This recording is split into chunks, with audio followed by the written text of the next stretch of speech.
Hello' everyone, আজি মোক আদিয়ে ইমান বেছি ইউজফুল এটা বস্তু গিফ্ট কৰিলে তাকে আপোনালোকৰ লগতো শ্বেয়াৰ নকৰাকৈ থাকিব নোৱাৰিলোঁ, যিটো হৈছে আগাৰো atom plus hand মাছাজাৰ।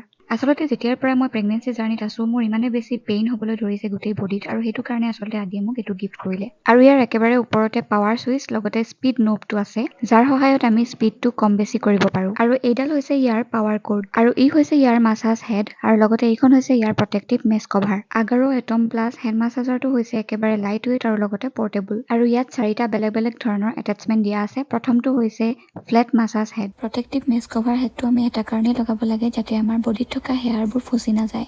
Flat massage হেডৰ সহায়ত আমি হোল বডি মাছাজ কৰিব পাৰোঁ। ডিউৰিং প্ৰেগনেঞ্চি মই এইটো ব্যৱহাৰ কৰিব নোৱাৰোঁ, সেইটো কাৰণে হাজবেণ্ডৰ ওপৰতে অকণমান ব্যৱহাৰ কৰি দেখুৱালোঁ। নেক্সট ব্যৱহাৰ কৰিম ৱেভি মাছাজ হেড, যাক আমি ডিপ টিছু মাছাজৰ ক্ষেত্ৰত ব্যৱহাৰ কৰিব পাৰিম। তাৰ পিছৰ এটাচমেণ্টটো হৈছে বল মাছাজ হেড। ইয়াক আমি ব্যৱহাৰ কৰিব পাৰিম বেক, ফিট, কেল্পছ, আৰ্মছত হোৱা পেইনৰ ক্ষেত্ৰত। ই লাইট ৱেইট হোৱাৰ কাৰণে একেবাৰে সহজ ইয়াক ব্যৱহাৰ কৰিবৰ কাৰণে। একেবাৰে লাষ্টৰ মাছাজ হেডটো হৈছে টাই চাই মাছাজ হেড, যাক আমি ইমিটেশ্যন অফ টাই চাই নিডিং আপছ এণ্ড ডাউনছৰ ক্ষেত্ৰত ব্যৱহাৰ কৰিব পাৰিম। লগতে ইয়াত কিছুমান ভাইব্ৰেশ্যন এণ্ড ৰটেশ্যন থেৰাপিও আছে। লগতে আছে হাই টৰ্কিউ মটৰ আৰু পাৱাৰফুল 28 ৱাট মটৰ। ই আমাৰ ব্লাড চাৰ্কুলেশ্যনটো ভালে ৰখাটো সহায় কৰে। যদি এই ইউজফুল প্ৰডাক্টটো আপোনালোকে বাই কৰিব বিচাৰিছে, সকলোবোৰ ডিটেইলছ মোৰ ডেছক্ৰিপশ্যন বক্সত দিয়া আছে।